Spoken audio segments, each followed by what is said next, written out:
Gujarat model outdated. హైదరాబాద్లో ఉన్న వసతులు అహ్మదాబాద్కు ఉన్నాయా? దక్షిణాదిపై ప్రతీకారం తీర్చుకోవాలని బీజేపీ భావన. ప్రధాని మోడీతో వ్యక్తిగతంగా విభేదాలు లేవు. వ్యక్తిగతంగా విభేదాలు ఉన్నాయంటే కథమే. మరి ఏ విభేదాలు ఉన్నాయి? ఆయన విధానాలతోనే విభేదిస్తున్నా. ఇంకో దొరికిపోయిన వట్టిగానే. ఎవడన్నా మోడీని మంచోడు అంటే ఆయన ఆలోచనలు ఏమన్నా మంచిగా ఉన్నాయా? ఓవైపు దేశంలో జనాభా లెక్కలు చేయర్రు అంటే ఆయన సింహాల లెక్కలు చెప్తాడు. ఒకవైపు దేశంలో 20 కోట్ల మంది ప్రజలకు తిండి దొరకలేదు రోజు అంటే ఆయనకు సింహాలకేం తిండి పెట్టాలని ఆలోచిస్తాడు. మోడీని ఎవరన్నా బుర్రున్నోడు, మోడీని నాయకుడు, ఆయన నాయకత్వంలో భారతదేశం అద్భుతంగా ఎదిగిందని ఎవడన్నా అంటాడా? ఎవడు అన్నాడు. ఆయనతోటి వ్యక్తిగత విభేదాలు మాకేమన్నా ఉన్నాయా? మోడీతోటి మా ఆస్తులు గుంజుకపోయిండు, నిన్న మా అరెకరం పొలం ఉంటే మోడీ గుంజుకొని పోయినా అని మీ అని లొల్లి పెడతానమ్మా? మాకేం లొల్లి మోడీ గారితోటి?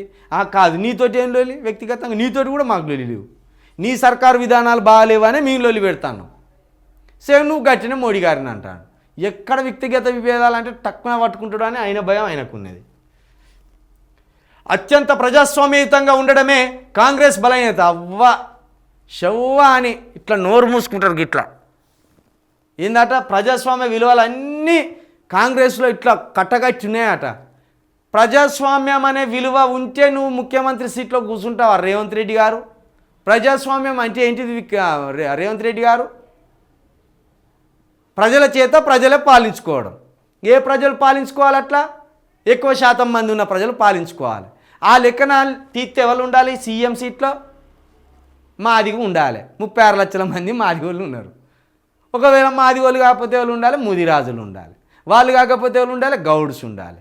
వాళ్ళు కాకపోతే వాళ్ళు ఉండాలి, పద్మశాలీలు ఉండాలి. మరి నువ్వెట్లుంటే చెప్పు సార్? ప్రజాస్వామ్యం కాంగ్రెస్లో ఉన్నదంటే ఇప్పుడు అక్కడ కర్ణాటకలో ఎవరు కూర్చున్నారు? సిద్ధరామయ్య కూర్చున్నాడు. మీరు అసలు మీ పార్టీకి ఇప్పుడు ఏదో గాశారం బాగలేక అక్కడ కార్గేని పెట్టిండ్రు, ఇక్కడ మా మహేష్ కుమార్ గౌడ్ గారు పెట్టిండ్రు. అక్కడ కార్గే చేతిలో పవర్స్ లేవు, ఇక్కడ మా మహేష్ కుమార్ గౌడ్ గారి చేతిలో పవర్స్ లేవు. కాబట్టి మీలో అత్యంత ప్రజాస్వామ్యయుతంగా ఉండడం అంటానంటే, ప్రజాస్వామ్యం అంటే లగిచేర్ల ప్రజలను కొట్టి చంపడమా? లగిచేర్ల ప్రజలు భూములు ఇయ్యరని వాళ్ళ మెడల మీద కత్తులు పెట్టడమా? ఇది ప్రజాస్వామ్యమా? రైతు భరోసా ఇవ్వకుండా పొలాలు ఎండబెట్టి నీళ్ళు ఇవ్వకుండా ఇది ప్రజాస్వామ్యమా? ఏం మాట్లాడుతున్నారు మీరు? ఇక గుజరాత్ మోడల్ ఆట అవుట్డేటెడ్ ఆట. కాంగ్రెస్ మోడల్ తీసుకొస్తారట.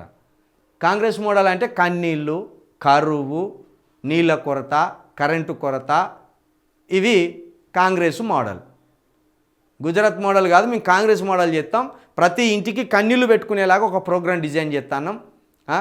ప్రతి ఇంటిని మేము హింసించేలాగా ఒక ప్రోగ్రామ్ డిజైన్ చేస్తున్నాం అన్నట్టు చెప్తున్నాడు అన్నట్టు.